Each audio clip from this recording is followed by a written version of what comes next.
Over the prow of the ship that your adventuring party is on, you see black ships cresting the horizon.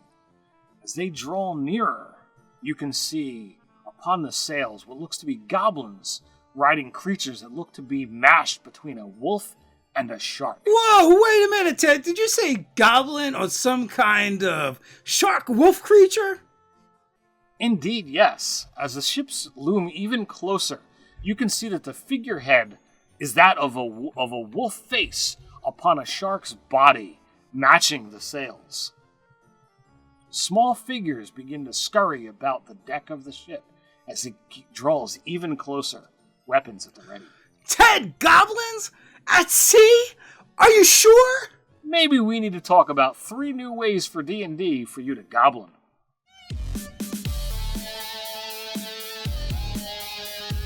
Welcome to Nerdarchy, for nerds by nerds. I'm Nerdarchy Dave, and as usual, joined by this nerd. Nerdarchy Ted. Don't let that D&D content fly by your YouTube feed. Hit that subscribe button. And put that regular Nerdarchy content at your fingertips by just pushing that notification bell.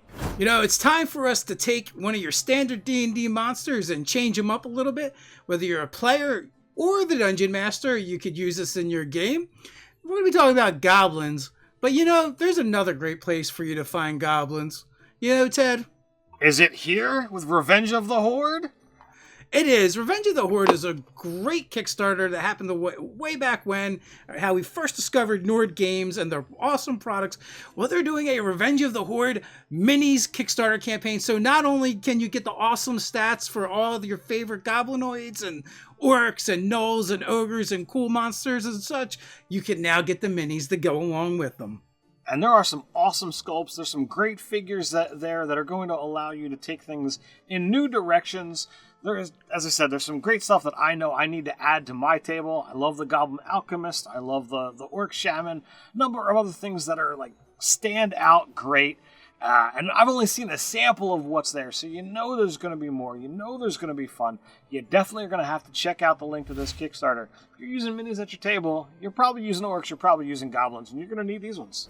Yeah, there's a link in the description down below. Personally, I love those ogre clubs. I don't know why that's what stood out to me, but they just look brutal. What about the orc with the ball and chain attached to his wrist? But you know what? Don't take our word for it. Go over to the Kickstarter, do yourself a favor, and at least just take a look at those sculpts. All right, Ted, we're going to talk about goblins now. And you're going to talk about, new ways to goblin. So, do we really need to change goblins? That's a good question, Ted. I mean, that could be said about any of the D&D monsters, tropes, races. But you know what? The answer is yes. Make them your own. And generally, when even Wizards of the Coast puts out a new campaign setting, some of these things get changed up, mashed up. There's a new spin on them. And we recommend you do the same. There's no reason why you should be using the same old goblins every time. Just because Goblin Clan A is this way doesn't mean Goblin Clan B has to be that way too. I mean, you could change all the goblins in your world to a certain way, or you can change individual clans and tribes and make them however you want. With that, let's jump into it. New way to goblin number 1, Clan of the Hive. All right, so this is, a little apropos considering, some things that are going on in Ted's life. We had talked a while ago about, goblins riding giant wasps, and that in itself is just a terrifying thought. But I kind of, look at this in another direction. My son is playing, actually, both of my children are playing a pixelated computer game where you are a beekeeper, and you have this army of bees that follow you around to do all kinds of cool stuff and fight monsters.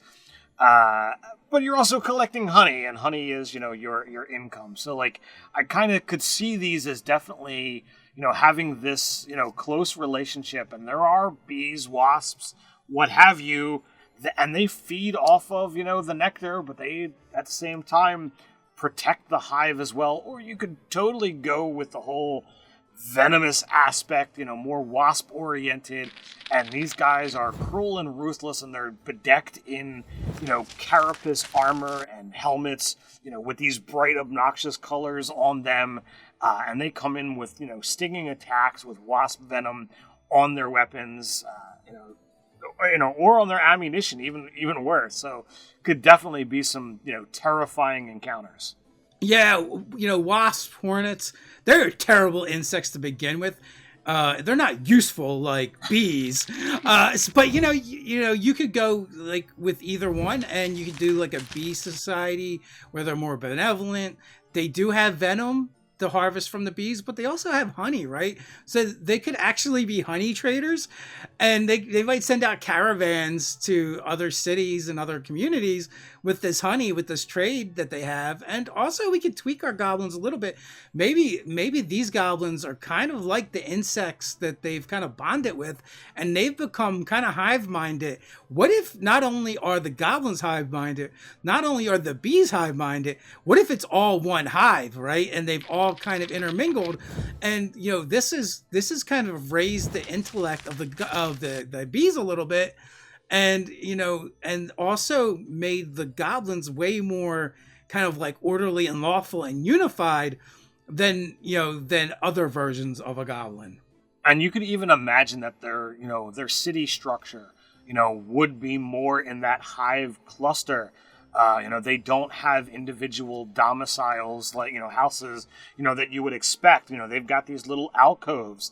And, with this hive mind, they don't have that, that typical greedy, goblin, I need to have my things. But, the clan, the group owns things. And it is, all the stuff is stored in one place. And when you're done using it, you go and put it away so that it's there for the next time somebody needs it, even if it's not you. And this would be a very alien mindset to come upon, to seeing all of this happening. But just imagine, if you've got this hive mind, maybe there's more of a, like a telepathy going at work here. So there is no verbal communication happening, yet all of this stuff is going, through. Are going on.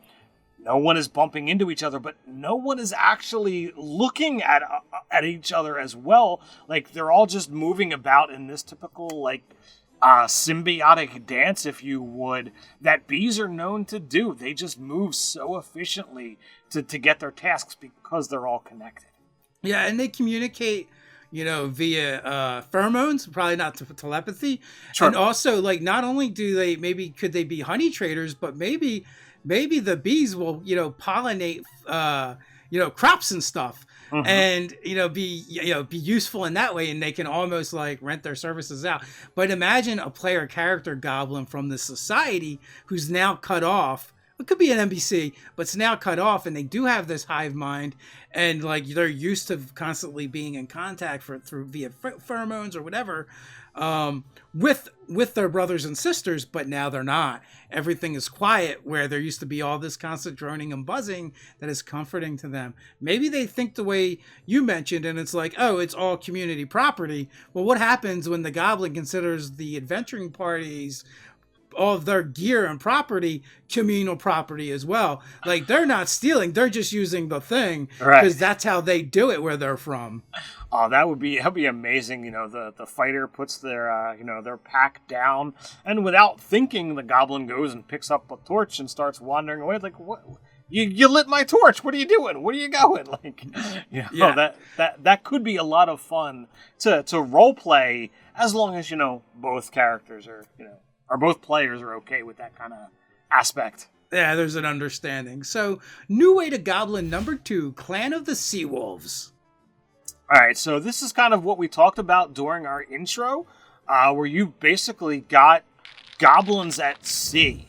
Are they sailors? Are they pirates? What does this really look like? They're Vikings, man. They're goblin raiders by sea. They develop specialized skills when it comes to sailing. They're good at it. They know how to navigate. They get all over the place. They're great at hit and run tactics.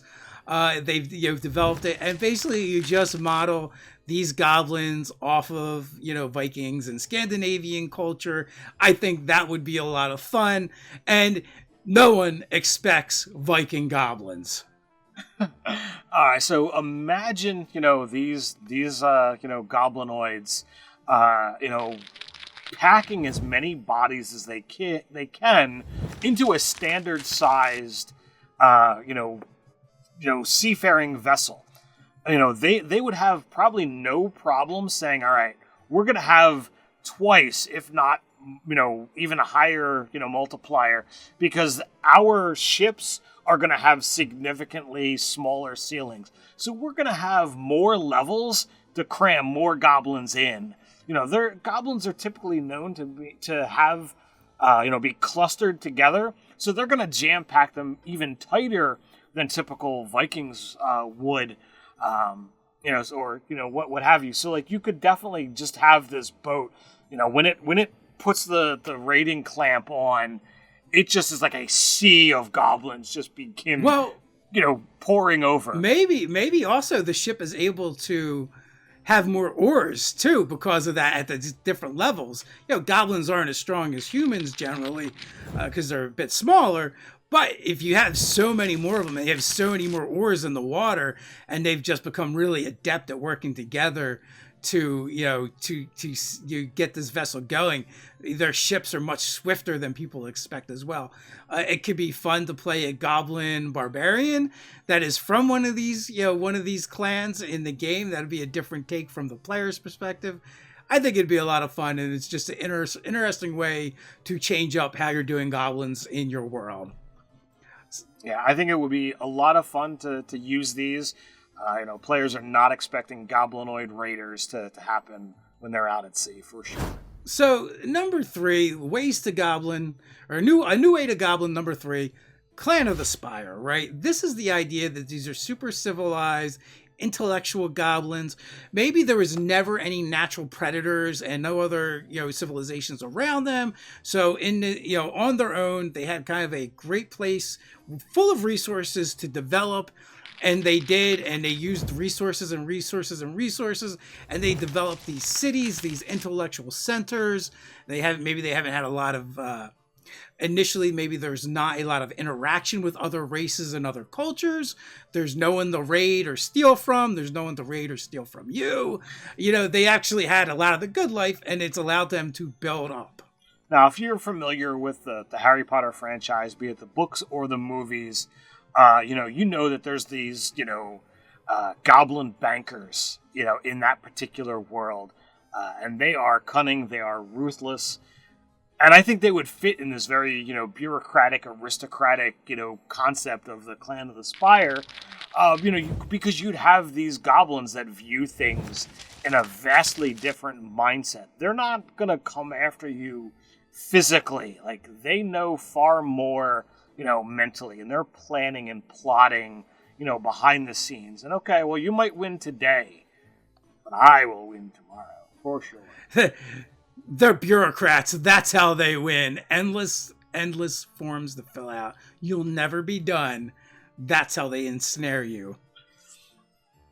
But I mean, with them, living in, this kind of industrialized world, how are they going to interact with, other societies? Is there,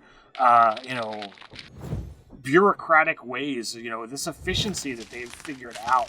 Are other civilizations going to have interested to know their ways? Are they going to hire them on to formulate better principles and practices for them? So, like, they could have cadres, groups that go out and almost, hired gangs to, increase efficiency. It sounds really weird in a fantasy world, but it could totally happen. They're efficiency experts. I'm just envisioning The Office. I feel like Fred the Dwarf just isn't being challenged enough, says Snivels the Goblin. That's a great point, right? What happens, like, maybe one of their major exports becomes, after they begin mingling with other cultures, is their ability to, as intellectuals, as bureaucrats, as efficiency experts, they're brought in to cities that make them run better. How do your players feel if they, for the first time, they find this bustling city, and they're expecting another human race, dwarves, elves, anything but goblins? But this magnificent city is discovered, and it's completely consists of goblins and run by goblins.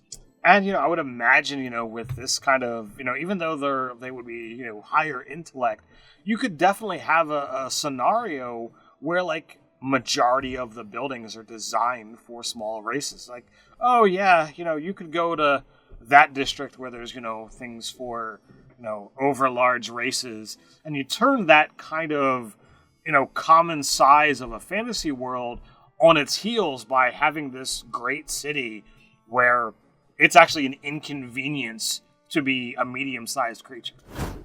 Absolutely. If you enjoyed the ideas and concepts we threw out from this video, you might want to check out one of the origins for one of these new ways to play goblins, and that's our Monsters BFF, D&D Goblins and Giant Wasps. Nerdarchy is creating even more content over on Patreon. Over there, we create content for 5th edition Dungeons & Dragons for players and DMs alike. But that's not all. We do weekly patron-only live chats, monthly giveaways our patrons are automatically entered in, and more. So until next time, stay nerdy.